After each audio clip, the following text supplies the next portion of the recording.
talking softball on Cards TV with head coach Sandy Pearsall. I'm Sean Moth. Thank you for watching. 14 in a row now for the Louisville Cardinals.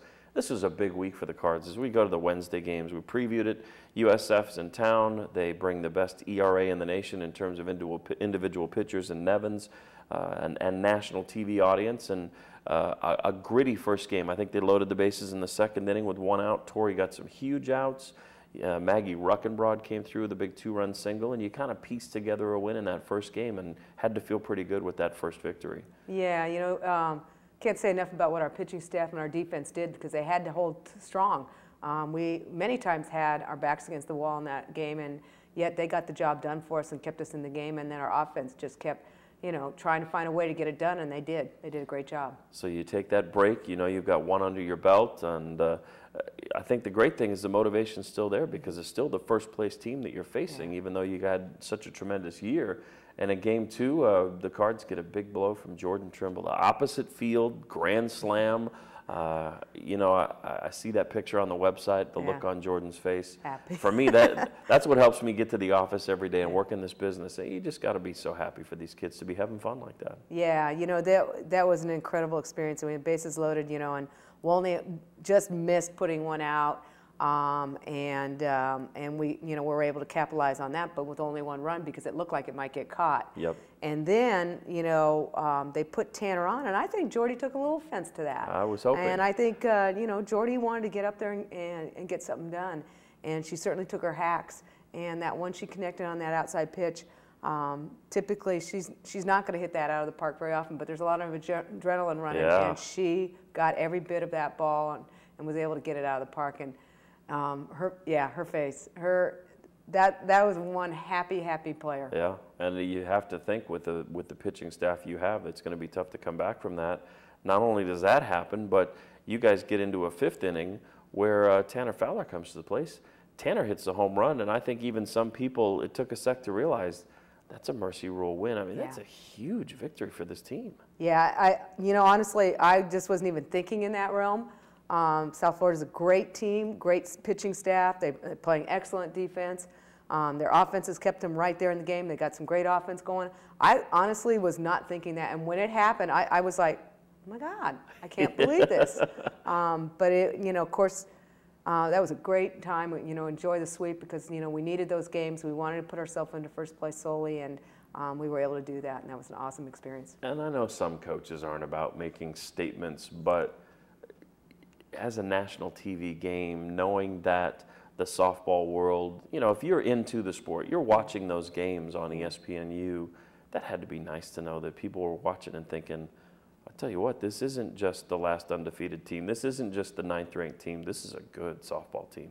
Yeah, I mean, you know, certainly it's always great to be on TV and national exposure, and it's great in our recruiting, and, you know, it's great for a lot of factors. I think there's a lot of people just in the city of Louisville who might have just suddenly tuned in to watch that game. They got a chance to see what our team's about and the talent that we do have. So all of that's just a bonus for what happened. And, you know, obviously both teams come to that game with national television on their mind, and they're pumped and they're ready, and it's exciting, and it is a great experience. And I know our team enjoyed every minute, of course, of it.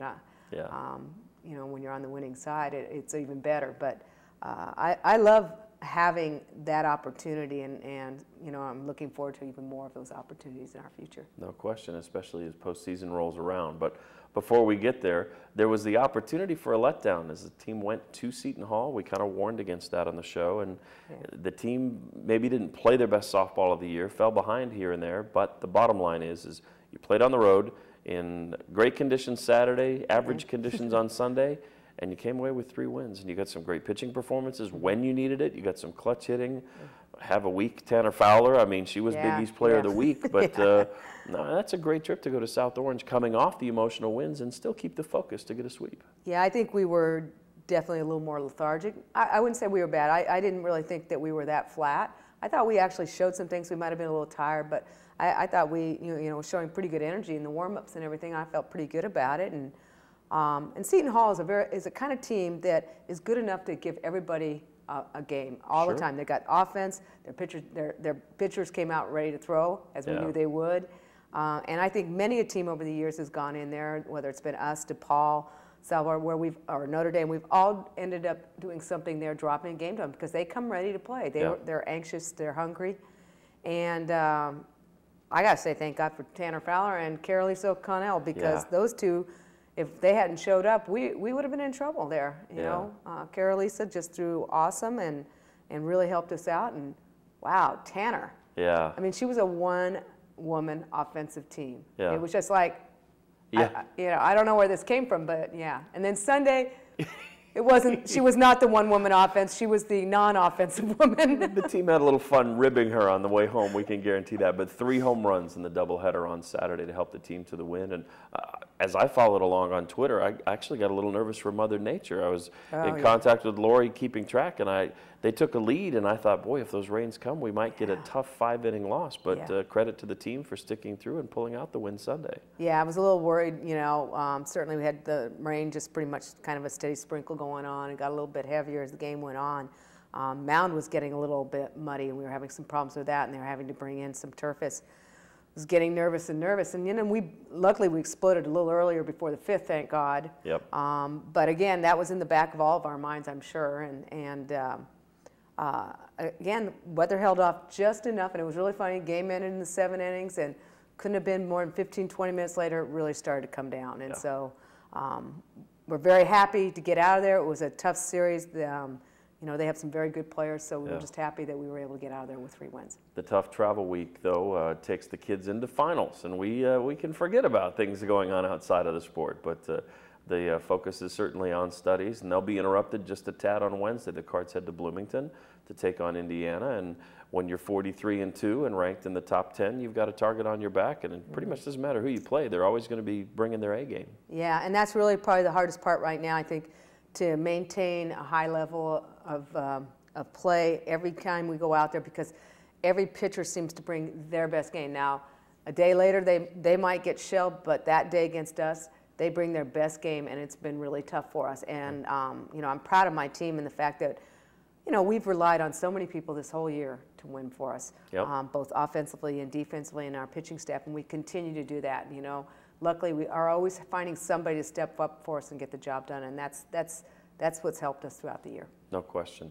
We head to the weekend, and it's the final regular season home games, and I stress that because I've got a pretty good feeling about postseason, but we don't want to get ahead of ourselves. Georgetown is here, 3-game set, Saturday and Sunday, and we're not necessarily going to send a plea out to the folks, but you owe it to yourself to give this team an opportunity and see them. It's got to be exciting, maybe bittersweet at the same time when you get that senior day ceremony going, and there's always something with every series for you to make it interesting. Well, you know, Sunday will be an emotional day. We obviously say goodbye to 3 wonderful seniors, tremendous leaders of our program. Tisha Payson, Tori Collins, Kristen Austin have been unbelievable leaders. I can't express that enough. They have really been great leaders, especially this year, and we're going to truly miss them, not only for their athletic abilities, but also for their leadership and certainly their entertainment. Kristen Austin is probably one of our funniest ones, so we're gonna miss their entertainment value too. Yes, Kristen is definitely entertaining. If you've seen her walk-up video at the Ulmer Stadium, it gives you a good taste of what she's like. Big week ahead. They're all big weeks from here on out. 2 more regular season weeks, and then Big East Championship is here, and we'll let you take them one at a time. Good luck and safe travel, Coach. Thank you. For Sandy Pearsall, I'm Sean Moth. Thanks for joining us. We'll talk next week right here on Cards TV.